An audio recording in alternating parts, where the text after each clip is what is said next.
Welcome. This is Radio Pras.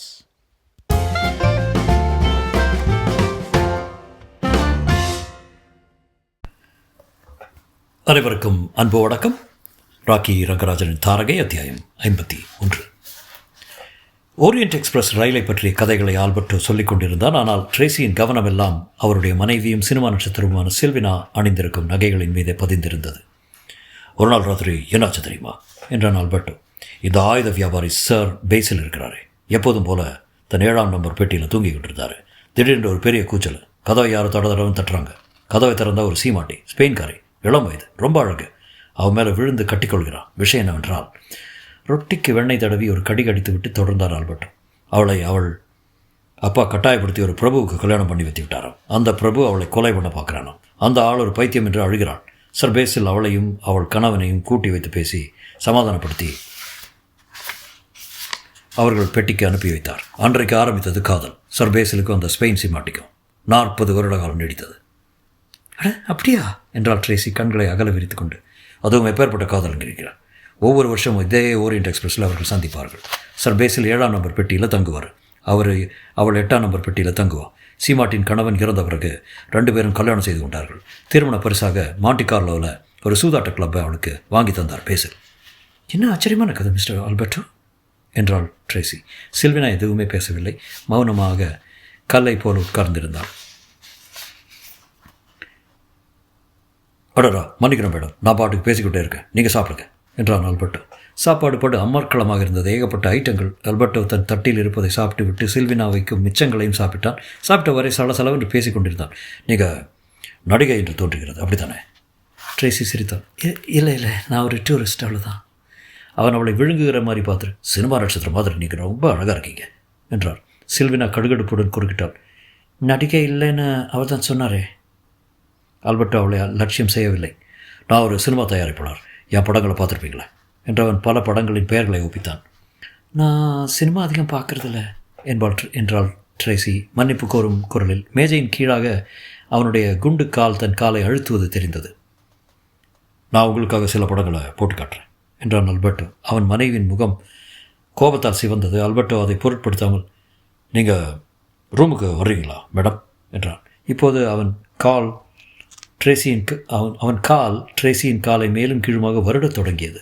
Tracy தெரியாத மாதிரி இருந்தால், ரோமுக்கு தானே வருவேன். வெனிஸை பார்த்த பிறகு ரோமுக்கு போகலாம் என்று நினைத்து கொண்டிருக்கிறேன் என்றாள் ட்ரேசி. பிரபாதம், அருமை என்றான் ஆல்பர்ட்டோ. நாம் 3 பேரும் இன்று இரவு சாப்பிடும்போது அதை பற்றி பேசலாண்ணே என்று தன் மனைவியை கண்ணால் ஒரு பார்வை பார்த்துவிட்டு தொடர்ந்தான். ரோமில் எங்களுக்கு ஒரு பெரிய பங்களா இருக்குது. என் பண்ணை எவ்வளோ பெருசு தெரியுமா? 10 ஏக்கர் பரப்பில். கைகளை வீசி காட்டியவன் ஒரு சூப் கிண்ணத்தை இடறிவிட்டான். அதிலிருந்து சூப் சில்வினாவின் உடை மீது கொட்டியது. கை தவறி அப்படி செய்தானா அல்லது வேண்டுமென்று செய்தானா என்று ட்ரேசிக்கு தெரியவில்லை. சில்வினா சட்டென்று எழுந்து தன் உடையை பார்த்தால் சூப் கோரமாக சிந்தி பரவி கொண்டிருந்தது. சி, பழகிவிட்டது. மொத்த ட்ரெஸ்ஸும் கொஞ்சம் கூட அறிவில்லை என்று கண்டபடி கத்திவிட்டு வேகமாக வெளியே போனால் சாப்பிட்டு கொண்டிருந்த அத்தனை பேரும் கண்களும் அவளையே மொய்த்தன.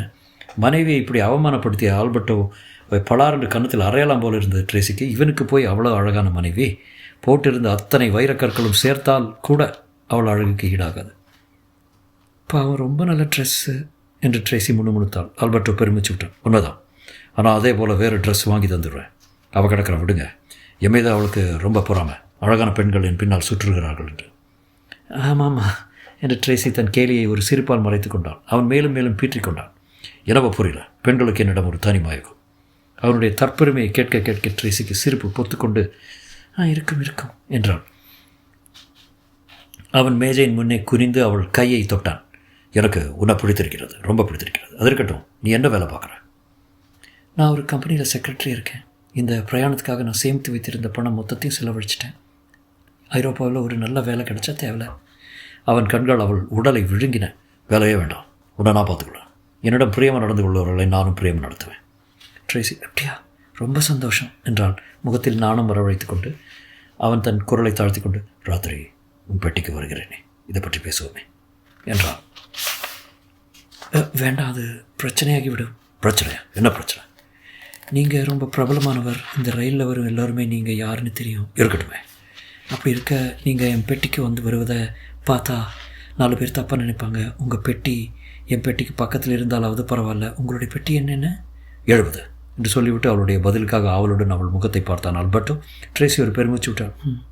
என் பெட்டி 200 கோடி. நான் வெனிஸில் சந்தித்தால் என்ன? நாம். அவன் முகம் மகிழ்ச்சியால் பள்ளப்படுத்தது. ஓ, தாராளமா. என் மனைவி வெளியே வர மாட்டான். வெயில் அவளுக்கு ஆகாது. ரூம்லேயே அடைஞ்சு கிடப்பா. நீ இதற்கு முன் வெனிஸ் நகரத்துக்கு போயிருக்கிறியா? இல்லை. நல்லது. அங்கே டார்செல்லோன்னு ஒரு சின்ன தீவு இருக்குது, அழகான தீவு. அங்கே அருமையான ஹோட்டல் இருக்குது. அவன் கண்ணை சிமிட்டினான். நாம் யார் தொந்தரவும் இல்லாமல் தனியாக இருக்கலாம் என்ன? அவன் பேச்சை புரிந்து கொண்டவள் போல மென்மையாக புன்னகை செய்தாள் ட்ரேசி. நினைக்கவே ஆனந்தமாக இருக்கிறது என்றவள் அதற்கு மேல் சொல்ல முடியாதவள் மாதிரி கண்களை தாழ்த்தி கொண்டாள். அவன் அவள் கைகளை அழுத்தி பிடித்தபடி, அசல் ஆனந்தம் என்ன என்பது உனக்கு இனிமே தான் தெரிய போகுது என்று கிசுகிசுத்தான். இரவை கிழித்து கொண்டு ஓரியன்ட் எக்ஸ்பிரஸ் பறந்தது. பாரிஸையும் இன்னும் பல நகரங்களையும் நாடுகளையும் அது கடந்து கொண்டிருந்தது. பிரயாணிகள் தங்கள் பாஸ்போர்ட்டுகளை ரயில்வே அதிகாரிகளிடம் ஒப்படைத்திருந்தார்கள். ஆகவே ஒரு நாட்டை கடந்து இன்னொரு நாட்டுக்குள் புகும்போது சுங்க அதிகாரிகளின் தொந்தரவில்லாமல் பயணிகள் தூங்க முடிந்தது. விடிகாலை 3:30 மணிக்கு ட்ரேசி தன் பெட்டியை விட்டு வெளிக்கிளம்பினாள். ரயில் இன்னும் கொஞ்ச நேரத்தில் சுவிட்சர்லாந்து நாட்டுக்கு நுழைந்து லூசான் நகரை சரியாய் 5:21 அடையும். பிறகு இத்தாலிக்கு நுழைந்து காலை 9:15 மிலான் நகரை அடையும். ட்ரேசி இந்த நேரங்களை கணக்கு போட்டுக்கொண்டு 3:30 மணிக்கு வெளிக்கிளம்பினாள். பைஜாமாவும் சட்டையும் அணிந்து கையில் ஒரு சிறிய பையுடன் ரயிலின் வெராந்தாவில் அவள் நடந்தாள். அவளுடைய ஒவ்வொரு புலனும் துடிப்புடன் விழித்திருந்தது. அவளுடைய நாடி பரபரப்புடன் படபடுத்து கொண்டிருந்தது. பிரயாணிகளின் பெட்டிக்குள் டாய்லெட் அறை கிடையாது. ஆனால் மறுகோடியில் சில பெட்டிகளுக்கு ஒன்று இருந்தது. எனவே யாரேனும் எதிர்பட்டு கேள்வி கேட்டால் டாய்லெட்டுக்கு போவதாக சொல்வதென்று ட்ரேசி நினைத்திருந்தால் யாரும் எதிர்படவில்லை. விடிகாலை நேரமாதலால் அதிகாரிகளும் போர்ட்டர்களும் அயர்ந்து தூங்கிக் கொண்டிருந்தார்கள். எந்த சிரமமும் இல்லாமல் 70ஆம் எண் பெட்டியை அடைந்தால் சத்தம் இல்லாமல் கதவு பிடியை திருகி பார்த்தால் பூட்டியிருந்தது. கை பையிலிருந்து 2 சிறிய கருவிகளையும் ஒரு சின்ன சீசாவும் சிரிஞ்சும் எடுத்தால் வேலையில் இறங்கினாள். 10 நிமிடத்துக்கெல்லாம் தன் பெட்டிக்கு திரும்பினாள்.